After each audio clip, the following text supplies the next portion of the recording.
Welcome to this series of short videos which will introduce you to many of the dimensions of the higher levels of teacher accreditation. Across the 4 videos, we will review what are higher levels and what the distinction is between them. We will review requirements for each of the stages. We will also investigate the cost and remuneration of the process.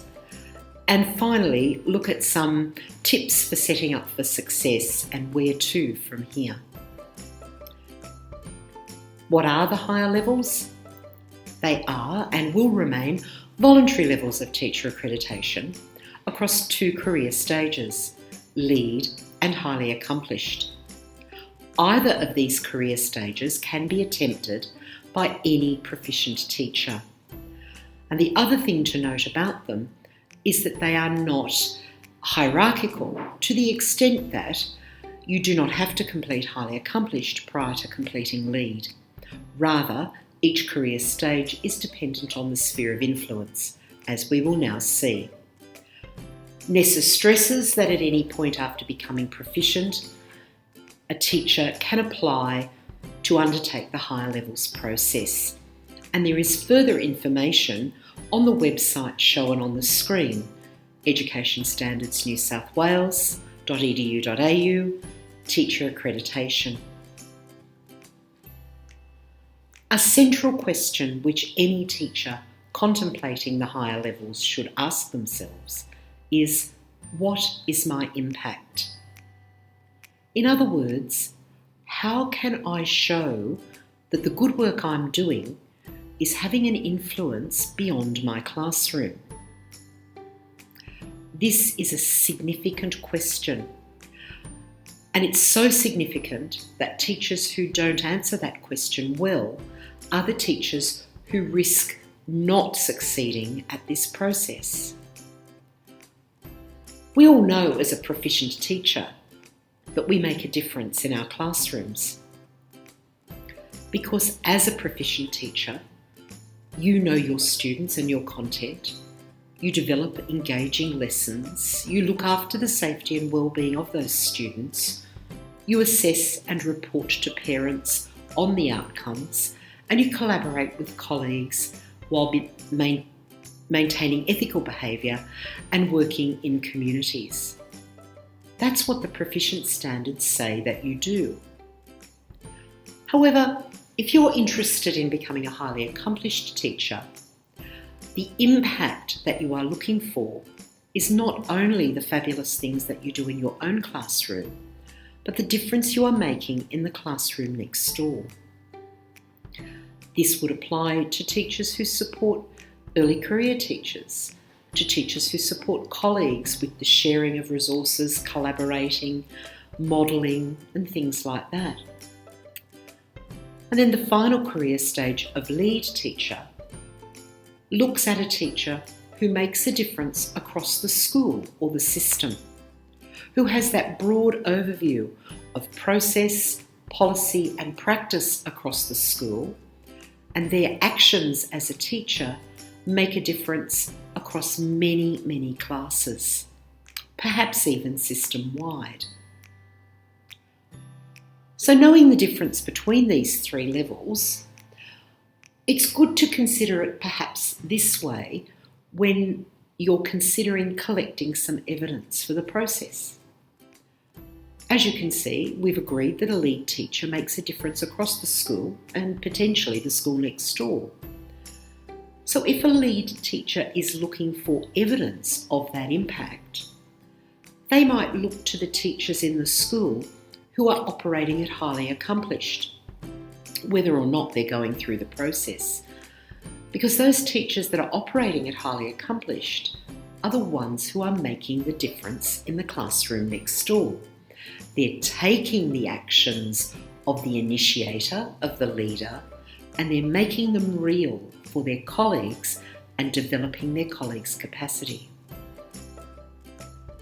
If you were a highly accomplished teacher undergoing this process and making a difference in that classroom next door, you might look to those colleagues for whom you are making a difference to collect evidence.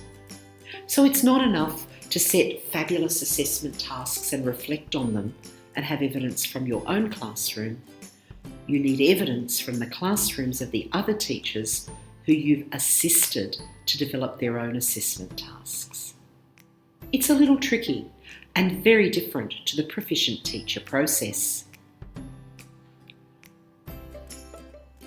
Everything in the higher levels sphere revolves around the standards.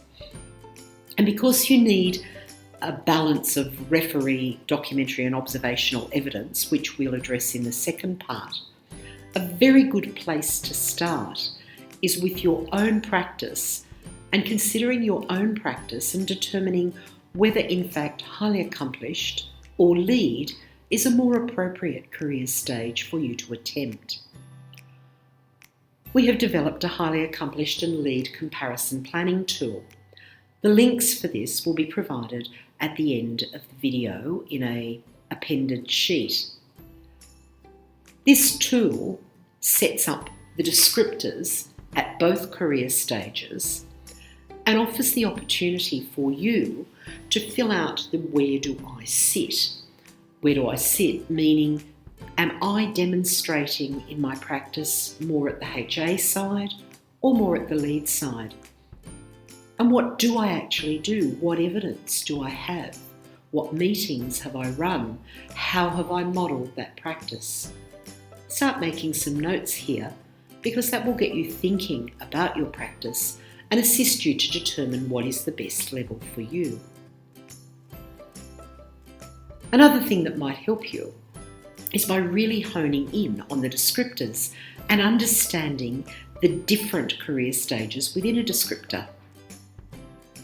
This descriptor here, descriptor 1.6, has as its focus strategies to support the full participation of students with disability. At the graduate level, a teacher just completing their university qualification in education has to demonstrate that they have a broad knowledge and understanding of the legislative requirements. Notice that at that point they're not expected to independently design and implement teaching activities. That's the role of proficient teacher. And so every proficient teacher should be designing and implementing teaching activities to support the participation of students with a learning disability and, of course, comply with the relevant policy legislation. At highly accomplished, the teacher takes a step further. They become aware that their colleagues need support to access specialist knowledge, perhaps for a group of students who have a hearing impairment, students on the autism spectrum disorder, whatever the particular needs of students in the context are. And so the highly accomplished teacher works with the colleagues to access that specialist knowledge, and they also assist the colleagues to develop the programs to allow that participation. So you can see that while the participation of the proficient teacher is in the space of designing and implementing, those proficient teachers have been supported by the highly accomplished teacher working with them.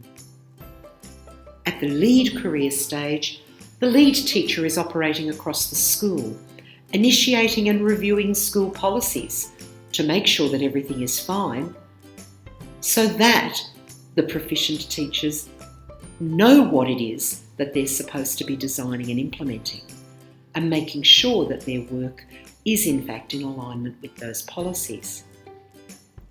Each one of those 4 career stages is supporting the full participation of students with a disability. It's just a variation in how they do it. The other thing about descriptors is that some of them are very complex. Here I've included descriptor 5.1, which is often called the assessment descriptor. And you can see that at the highly accomplished level, 5.1.3, the highly accomplished teacher has to do a lot of things to demonstrate this descriptor. They need to develop a comprehensive range of assessment strategies. They need to apply them.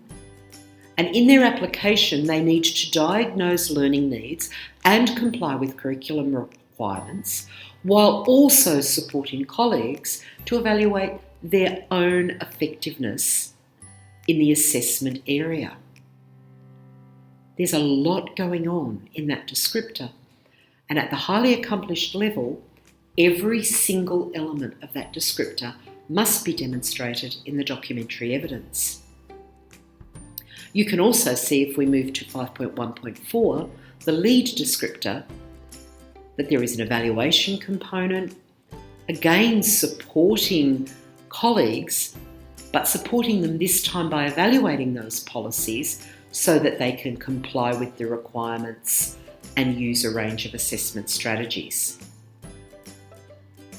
This clearly shows the difference in career stage between the highly accomplished and lead teacher, but both descriptors are equally complex due to the number of actions indicated by the verbs in the descriptor.